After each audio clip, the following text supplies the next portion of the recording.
Less দিয়ে কিভাবে খুব সহজে অসম্ভব সুন্দর গজ কাপড়ে জামা ডিজাইন করা যায় সেই আইডিয়াই আজকে শেয়ার করব। যেসব আপুরা রেডিমেড জামা পছন্দ করো না, যারা গজ কাপড় দিয়ে কাস্টমাইজ করে ড্রেস পরতে পছন্দ করো, আজকের ভিডিওটি তাদের জন্য। আজকের ভিডিওতে আমি টোটাল 3টা জামার ডিজাইন করে দেখাবো। তো কিভাবে এই জামাগুলোর সাথে লেজ ম্যাচিং করতেছি তোমরা একটু দেখো, তাহলে ভিডিওটি দেখলেই বুঝতে পারবে যে জামার সাথে আমরা কিভাবে লেজ ম্যাচ করে অনেক সুন্দরভাবে জামাগুলো তৈরি করতে পারি। এখানে প্রথমে আমি একটা 3 পিস নিয়ে নিয়েছি। তো এই 3 পিসটার ভিতরে আমি লেস দিয়ে একটু ডিজাইন করব, তাহলে এই 3 পিসটা আরও অনেক বেশি সুন্দর লাগবে। নর্মালি এই 3 পিসগুলোতে একটু ব্লক দিয়ে প্রিন্ট করা থাকে, তো এগুলো যদি আমরা একটু কাস্টমাইজ করে বানাই তাহলে এগুলো অনেক বেশি সুন্দর লাগবে। নর্মালভাবে বানালে সেরকম ভালো লাগে না দেখতে। প্রথমে আমি সালোয়ারের মুহুরি ডিজাইনটা দেখিয়ে দিচ্ছি। তো এখানে এক কালারের সালোয়ারের জন্য নিচে আমি একটা ডিজাইন দিব। তো এখানে ডিভাইডার লেস দিয়ে নিচে আসলে জামার কালারের কাপড়টা লাগাবো। তো দুইটা একসাথে অ্যাডজাস্ট করে দেখছি কেমন লাগে দেখতে। এভাবে লেস কাপড়ে ফেলে আমার কাছে মনে হচ্ছে ডিজাইনটা বেশ ভালো লাগবে।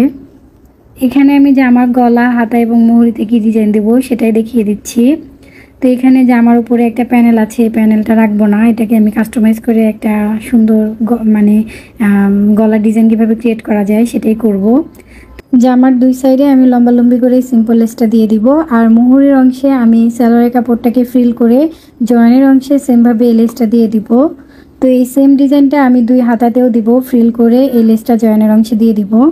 দেন সেকেন্ড ড্রেসটাতে চলে আসলাম, এটাকে কিভাবে ডিজাইন করা যায়। এটা ডিজাইন আমি খুব বেশি গর্জিয়াস করব না, সিম্পল রাখার চেষ্টা করব।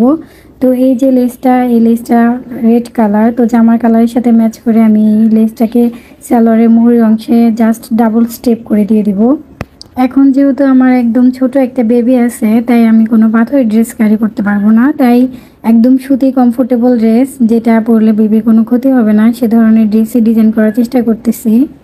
এখানে লেসটা আমি সালোয়ারের কাপড়ের উপর বসিয়ে দেখতেছি, এটা আসলে নিচের দিকে যে গলিগুলো নিচের দিকে দিলে বেশি সুন্দর লাগে। আর ডাবল স্টেপের মাঝখানে আমি এখানে পিনটেক্স দেব।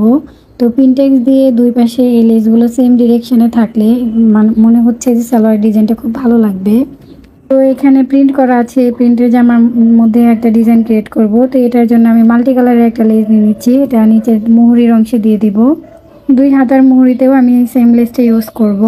যেহেতু এই জামার মধ্যে ব্লকের ডিজাইন করা আছে, তাই এখানে যদি আমি অন্য কোনো কালারফুল লেস ইউজ করি এক কালারে বা তা সেভাবে ফুটবে না। তো মাল্টি কালারের লেসটা ইউজ করলে এটা খুব বেশি চোখে পড়বে না এবং দেখতে অনেক সুন্দর লাগবে।